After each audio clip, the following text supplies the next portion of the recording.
Vamos falar sobre espadas de guerra do cristão?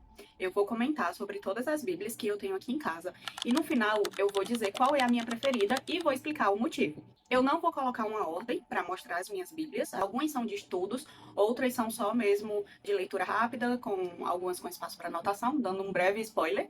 Mas vamos lá começar com a minha Bíblia mais antiga das que eu tenho, porque muitas que eu já tive eu acabei doando, acabei deixando na casa da minha mãe depois que eu casei. Eu nasci em lar cristão, então em toda a minha vida eu sempre tive Bíblias. Mas agora vou mostrar as que eu tenho aqui em casa atualmente. A mais antiga que eu tenho é essa daqui, que ela já tá bem acabadinha, assim, bem surrada. É uma Bíblia de estudo Genebra. Ela é editada pelo A.C. Sproul e eu acho que ela é de 1999, a edição dela pela editora Cultura Cristã. E foi a primeira Bíblia reformada que eu tive e eu nem sabia que eu tinha essa Bíblia na minha casa, lá na casa da minha mãe. Eu acho que foi alguma coisa com a minha irmã que tinha, enfim, alguma coisa assim. E quando eu comecei a descobrir a fé reformada, eu não acredito que eu tenho uma Bíblia de estudo reformada na minha casa. E uma história muito engraçada dessa Bíblia aqui é que ela tá realmente bem velhinha. Essa capa eu já pedi pra tentarem refazer e mesmo assim já ficou velhinha, mas ela já foi usada até, não por mim, mas ela já foi usada até como apoio de uma vela quando faltou energia na minha casa. E depois que eu descobri isso, que usaram essa Bíblia para esse fim, eu fiquei desacreditada. Mas essa daqui é a Bíblia mais antiga que eu tenho na minha casa. E aí, quando eu casei, o meu esposo, ele também tinha uma Bíblia Genebra. E olha o estado dessa Bíblia, minha gente. Olha como ela tá acabada. Essa daqui eu ainda não consegui fazer uma doação. E aí eu preciso refazer a capa, mas ela é uma Bíblia de Estudo Genebra. Aqui é a segunda edição revisada e ampliada. Eu acho que a linguagem das duas é ARA. A outra, por ser mais antiga, e a ARA é a mais clássica. Essa daqui é de 2014, eu acho. Ela é do mesmo jeito, não tem muitas mudanças, só que por dentro as páginas estão mais novinhas, mas a capa dela, essa capa assim de emborrachada, com o tempo ela acaba realmente se despedaçando. Mas para minha terceira Bíblia, aqui eu tenho aqui em casa, foi um presente que eu dei pro meu esposo assim que a gente começou a namorar, se eu não me engano, logo quando a gente casou. Então, é mais ou menos aí 10 anos que essa Bíblia existe. É uma Bíblia que tá sofrendo pelo mesmo mal da outra, que é a capa emborrachada, então ela acaba se despedaçando quando passa muito tempo. Uma Bíblia não é de estudo, mas ela vem na sequência de ordem cronológica, então ela não é na nossa sequência que a gente está acostumado, de Gênesis, Êxodo, Levítico, Números, Deuteronômio, enfim, não é essa ordem, é tanto que o primeiro livro dela é Jó. Então, essa Bíblia aqui, eu não uso muito ela, porque de fato não tem como pegar muito, ela realmente está se despedaçando. Mas eu faço a leitura em ordem cronológica por um aplicativo que eu gosto muito e tem me ajudado muito nessa parte da leitura cronológica. Eu vou deixar o aplicativo aqui para vocês verem, se vocês quiserem baixar e aproveitar também essa leitura cronológica. É muito bom esse aplicativo, porque você vai seguindo uma ordem cronológica de fato, até pela história. Você consegue pegar melhor ali pelo contexto histórico. Então, você vai começando lá por Jó e depois vem Moisés com toda a sua história. E aí a gente já vai ver alguns salmos lá. E aí depois vem a história de Davi. E a gente vai vendo os salmos que Davi escreveu pelo contexto histórico também. Então, é uma leitura muito rica fazer a leitura bíblica anual também pelo contexto histórico, pela ordem cronológica dos fatos. É muito bom. Tá sendo minha primeira experiência pela ordem cronológica e tá sendo riquíssima. Tá me fazendo ter uma profundidade na leitura bíblica muito maior.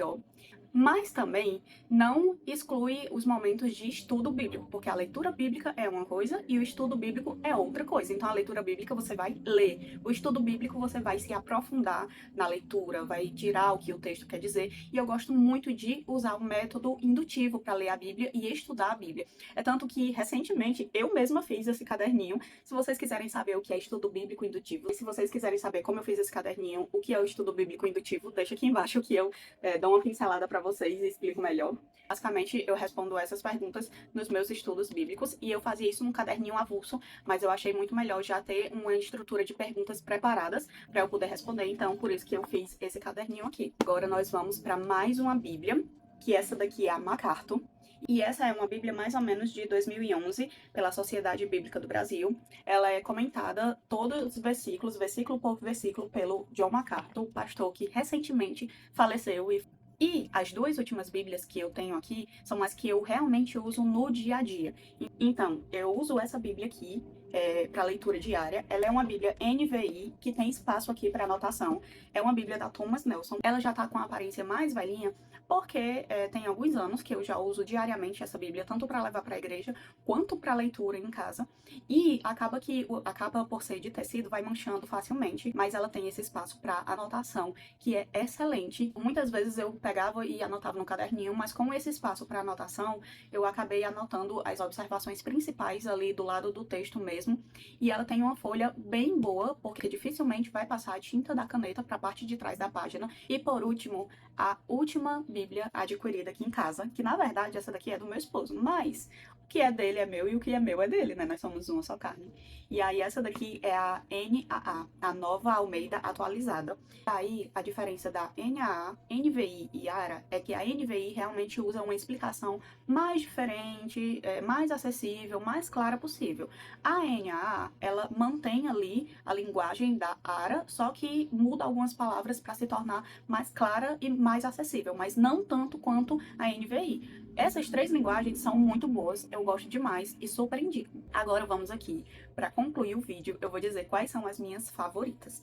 Eu não poderia, de forma alguma, não comentar sobre a Bíblia de Estudo MacArthur. Essa daqui é a minha queridinha de estudo, que tira todas as minhas dúvidas. Eu sempre brinco aqui em casa que quando eu estou com alguma dúvida, que meu esposo não tem 100% de segurança para responder uma dúvida teológica, vou e digo, então vamos tirar a dúvida com o MacArthur. E aí eu sempre pego essa Bíblia aqui de estudo. E na verdade, no geral, eu sempre gosto de fazer o estudo bíblico indutivo com ela. Sempre gosto mesmo de fazer até a leitura mesmo com ela do lado, porque eu já vou tirando algumas dúvidas e dessa forma vai deixando o texto mais claro, até mesmo quando é uma linguagem mais tradicional, como a ARA. Além de estudar com a do MacArthur, como eu disse, eu faço minha leitura diária pela NVI aqui do lado, e às vezes eu também tenho a NVT, o Kindle Unlimited, que tá lá no meu aparelho Kindle. Eu gosto de passear por várias versões, mas a NVT, ela não tá lá numa tradução mais fiel ao original. Ela é basicamente uma paráfrase. Então não vai ser o resumo, digamos, do que está lá na Bíblia. Não está muito diferente, claro. É um texto mais fiel à nossa tradução do português. Uma paráfrase para tornar mais acessível ainda a linguagem para quem tem dificuldade de compreender entre todas essas versões. E é isso. Eu espero que vocês tenham gostado desse tour pelas minhas Bíblias. Me diz aí se ficou alguma dúvida, conta aqui embaixo. E conta também para mim aqui embaixo qual é a sua versão preferida de leitura bíblica e qual é a sua Bíblia de estudo favorita. E esse é o vídeo de hoje. Eu espero que vocês tenham gostado e tenham sido abençoadas por essas indicações de Bíblia. Não esqueçam que eu vou deixar o link para cada Bíblia aqui embaixo. E eu espero que vocês fiquem aqui comigo para os próximos vídeos que vão vir. Não esqueçam de se inscrever no canal, ativar o sininho para assistir os próximos vídeos. Tchau, até o próximo.